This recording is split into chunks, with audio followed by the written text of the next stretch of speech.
প্রিয় ভাইরা, প্রিয় উপস্থিতি, আপনাদের জানা উচিত কেন আমাদের নেতা আজকের আন্দালিব রহমান পার্থ ভাইকে পারে পারে কারাগারে যেতে হয়েছে। যখন বাংলাদেশ নিশ্চুপ, যখন রক্ত পিপাসু ফ্যানাটিক প্রধানমন্ত্রী শেখ হাসিনার চোখের দিকে তাকিয়ে কেউ কথা বলে না, তখন একটি মাত্র কণ্ঠ গর্জে উঠেছিল, আমাদের ভোলার অহংকার, যিনি সংসদে দাঁড়িয়ে এই রক্ত পিপাসু প্রধানমন্ত্রীর চোখের দিকে তাকিয়ে বলেছিলেন তার দুর্নীতির সকল উপাখ্যান।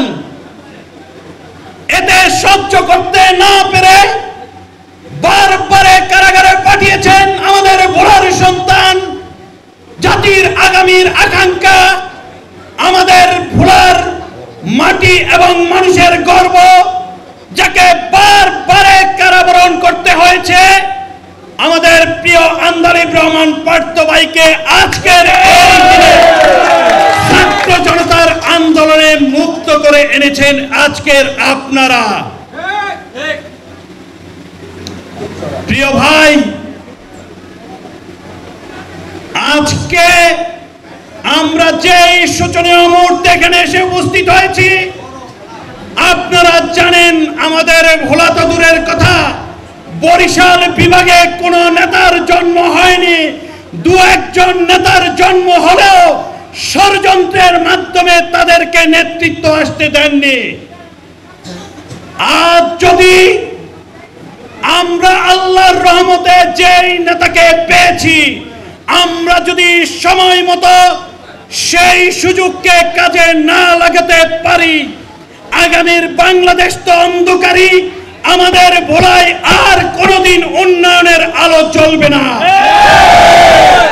আমি একটি কথা বলে দেই, আপনারা দেখেন চট্টগ্রামের কতজন উপদেষ্টা, আপনারা দেখেন লক্ষ্মীপুরের কতজন উপদেষ্টা, আপনারা দেখেন খুলনা বিভাগের কতজন উপদেষ্টা, রাজশাহী বিভাগের কতজন উপদেষ্টা, কুমিল্লার কতজন উপদেষ্টা, কিন্তু আমাদের দুর্ভাগ্যের বিষয় হলো বরিশাল বিভাগে কোনো উপদেষ্টা নাই, কোনো নেতা নাই।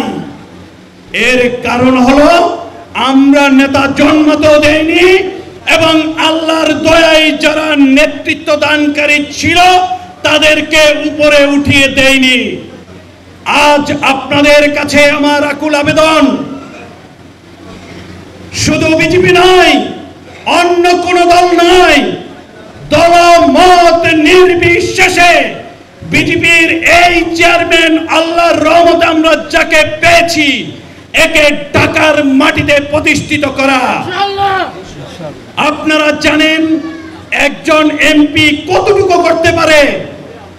আমাদের এই মুহূর্তে দ্বীপ জেলা ভোলাবাসীর যেই সমস্যাগুলো রয়েছে, যেই পাহাড় সমান সমস্যা রয়েছে, এই মা বোনদের যেই সমস্যা রয়েছে, এই সমস্যার সমাধান করতে হলে আমাদেরকে মন্ত্রী পর্যায়ের একজন মানুষ এই মুহূর্তে দরকার।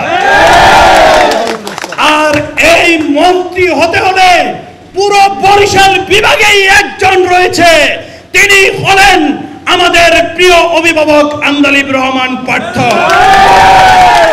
আরে ভাই, একটা ব্রিজের জন্য সংসদে গলা ফাটিয়ে চিল্লাচিল্লি করতে হয়, সেখানে মেডিকেল কলেজ কিভাবে করবেন, বিশ্ববিদ্যালয় কিভাবে করবেন, বড় বরিশাল ব্রিজ কিভাবে করবেন যদি আন্দালিব রহমান পার্থ মন্ত্রী না হয়? আন্দালিব রহমান পার্থকে মন্ত্রী করলেই আপনাদের এ সকল সমস্যার সমাধান হবে।